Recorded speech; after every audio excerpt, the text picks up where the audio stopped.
नमस्कार, शिव क्लासेस में आपका स्वागत है।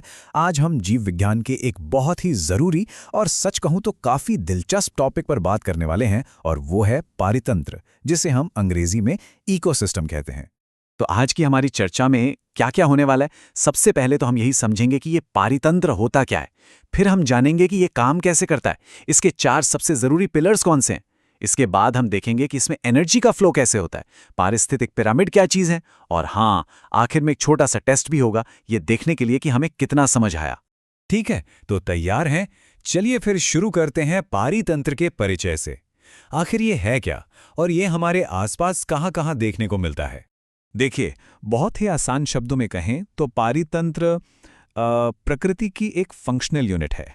मतलब एक ऐसी जगह जहां सारे जीव, जंतु, पेड़ पौधे ना सिर्फ आपस में बातचीत करते हैं, बल्कि अपने आसपास के माहौल जैसे पानी, मिट्टी, हवा, इन सब के साथ भी एक तालमेल बना के रहते हैं। और इसका साइज, अरे पानी की एक छोटी सी बूंद से लेकर एक विशाल महासागर तक कुछ भी एक पारितंत्र हो सकता है। अब मोटे तौर पर देखें तो पारितंत्र 2 तरह के होते हैं। पहले हैं स्थलीय, यानी जो जमीन पर मिलते हैं, जैसे कि हमारे जंगल, घास के मैदान या फिर रेगिस्तान। और दूसरे होते हैं जलीय, नाम से ही साफ है, पानी वाले, जैसे कोई तालाब हो गया, झील हो गई या फिर नदी। अगर आपको पारितंत्र को अच्छे से समझना है ना, तो एक तालाब का उदाहरण सबसे बेस्ट है।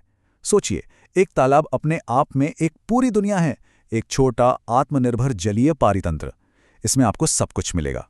अजैविक चीजें हैं जैसे पानी, मिट्टी, सूरज की रोशनी। फिर उत्पादक हैं जैसे शैवाल, जो अपना खाना खुद बनाते हैं। फिर उन्हें खाने वाले उपभोक्ता भी हैं, जैसे छोटे छोटे जीव और मछलियां।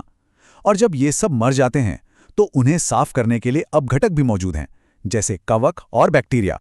तो सवाल ये उठता है कि कोई भी परितंत्र, चाहे वो छोटा तालाब हो या विशाल जंगल, आखिर काम कैसे करता है? इसके काम करने के 4 मुख्य आधार हैं। हम इन्हें इसकी कार्य प्रणाली के 4 स्तंभ भी कह सकते हैं। और ये 4 जरूरी प्रक्रियाएं हैं: उत्पादकता, अपघटन, ऊर्जा प्रवाह और पोषक चक्रण। चलिए अब एक एक करके इन चारों को थोड़ा गहराई से समझते हैं। तो शुरुआत करते हैं उत्पादकता से। प्राथमिक उत्पादकता का सीधा सा मतलब है कि पौधे फोटोसिंथेसिस के जरिए कितनी तेजी से बायोमास यानी कि ऑर्गेनिक मैटर बना रहे हैं। इसे हम एक तय समय में एक तय एरिया में मापते हैं। अब यहाँ एक बात समझना बहुत जरूरी है। पौधे जितनी भी एनर्जी बनाते हैं ना, वो सारी की सारी आगे नहीं जाती। उसका कुछ हिस्सा तो वो खुद अपने जिंदा रहने के कामों में, यानी श्वसन या रेस्पिरेशन में खर्च कर लेते हैं। तो इस खर्चे के बाद जो एनर्जी बच जाती है, उसे ही हम कहते हैं नेट प्राथमिक उत्पादकता या एनपीपी। और असल में यही वो बायोमास है जो शाकाहारी जीवों के लिए खाने के तौर पर मौजूद होता है। और अगर हम पूरी पृथ्वी की बात करें तो हमारे कुल सालाना नेट प्राथमिक उत्पादकता करीब करीब 170 बिलियन टन है। लेकिन यहाँ एक बहुत मजेदार बात है। हम जानते हैं कि धरती का लगभग 70% हिस्सा महासागरों से ढका है ना? पर उनकी उत्पादकता जमीन की तुलना में आधी से भी कम है। कमाल है ना? चलिए अब आते हैं हमारे दूसरे स्तंभ पर, और वो है अपघटन या डीकंपोजिशन। ये वो प्रोसेस है जिसमें डीकंपोजर्स यानी कवक और बैक्टीरिया जैसे छोटे छोटे जीव मरे हुए पौधों और जानवरों जैसे कॉम्प्लेक्स ऑर्गेनिक मैटर को तोड़कर वापस सिंपल इनऑर्गेनिक चीजों में बदल देते हैं, जैसे कार्बन डाइऑक्साइड, पानी और दूसरे पोषक तत्व। कह सकते हैं कि ये प्रकृति का अपना रिसाइकलिंग सिस्टम है। इसे ऐसे समझिए, जंगल में पेड़ से पत्तियां गिरती हैं जमीन पर। फिर ये सूक्ष्म जीव आते हैं और उन्हें तोड़ना, सड़ाना शुरू कर देते हैं। इससे पत्तियों में जो भी पोषक तत्व थे वो वापस मिट्टी में मिल जाते हैं और फिर पेड़ उन्हीं पोषक तत्वों को अपनी ग्रोथ के लिए इस्तेमाल कर लेते हैं।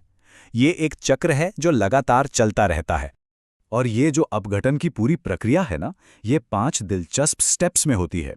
सबसे पहले होता है खंडन, मतलब कचरे का छोटे छोटे टुकड़ों में टूटना।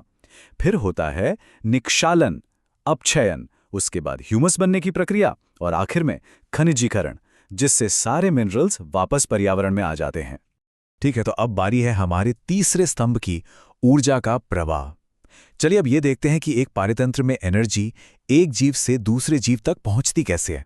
खाद्य श्रृंखला को समझने के लिए इससे आसान उदाहरण शायद ही कोई होगा। देखिए, घास को बकरी खाती है और बकरी को इंसान। यहां घास सूरज से ऊर्जा लेकर खाना बनाती है, तो वो हो गई उत्पादक। बकरी घास खाती है तो वो हुई प्राथमिक उपभोक्ता, और इंसान बकरी को खाता है तो वो हो गया द्वितीयक उपभोक्ता। सिंपल। असल में प्रकृति में एनर्जी फ्लो के दो मेन रास्ते हैं, मतलब दो तरह की खाद्य श्रृंखलाएं होती हैं। पहली है चारण खाद्य श्रृंखला, जो सीधे हरे पौधों से यानी उत्पादकों से शुरू होती है। ये जलीय पारितंत्रों में एनर्जी फ्लो का मेन सोर्स है। और दूसरी है अपरत खाद्य श्रृंखला, जो मरे हुए ऑर्गेनिक मैटर से शुरू होती है। ये जमीनी पारितंत्रों में ज्यादा जरूरी होती है। यहाँ एक बहुत बहुत ज़रूरी नियम काम करता है, जिसे 10% का नियम कहते हैं। इसका मतलब है कि एक पोषण स्तर से अगले पोषण स्तर तक सिर्फ 10% एनर्जी ही ट्रांसफर हो पाती है। आप सोच रहे होंगे बाकी 90% का क्या होता है? वो गर्मी के रूप में पर्यावरण में खो जाती है। और पता है, इसी वजह से कोई भी खाद्य श्रृंखला 4 या 5 लेवल से ज्यादा लंबी नहीं हो सकती। और अब हम आ गए हैं अपने आखिरी विषय पर, पारिस्थितिक पिरामिड। ये बेसिकली एक ग्राफिकल तरीका है, एक तस्वीर है जो हमें किसी पारितंत्र में अलग अलग लेवल पर जीवों की संख्या, उनके कुल वजन और ऊर्जा के संबंध को दिखाती है। ये पिरामिड 3 तरह के होते हैं। पहला, संख्या का पिरामिड। ये कभी कभी उल्टा भी हो सकता है। सोचिए, एक बड़े से पेड़ पर हजारों कीड़े मकोड़े रहते हैं, तो पिरामिड उल्टा हो गया ना। दूसरा है जैव भार का पिरामिड। ये भी उल्टा हो सकता है, लेकिन, और ये बहुत इंपॉर्टेंट है, ऊर्जा का पिरामिड हमेशा सीधा ही होता है। क्यों? क्योंकि जैसा हमने अभी सीखा, ऊर्जा हर अगले लेवल पर घटती जाती है। तो काफी कुछ सीख लिया हमने। चलिए अब एक छोटा सा टेस्ट हो जाए, देखते हैं कि हमने कितना ध्यान से सुना। यहाँ 2 आसान से सवाल हैं, जरा सोचकर जवाब देने की कोशिश कीजिए। पहला सवाल स्क्रीन पर है। एक झील में दूसरा पोषण स्तर यानी सेकेंड ट्रॉफिक लेवल क्या है? आपके ऑप्शन है ए पादप प्लवक, बी प्राणी प्लवक, सी नितलक या डी मछलियां। थोड़ा सोचिए। तो क्या सोचा? सही जवाब है ऑप्शन बी, प्राणी प्लवक। क्यों? क्योंकि देखिए, झील में खाना बनाने का काम करते हैं पादप प्लवक, तो वो हो गए पहले स्तर पर, और उन्हें कौन खाता है?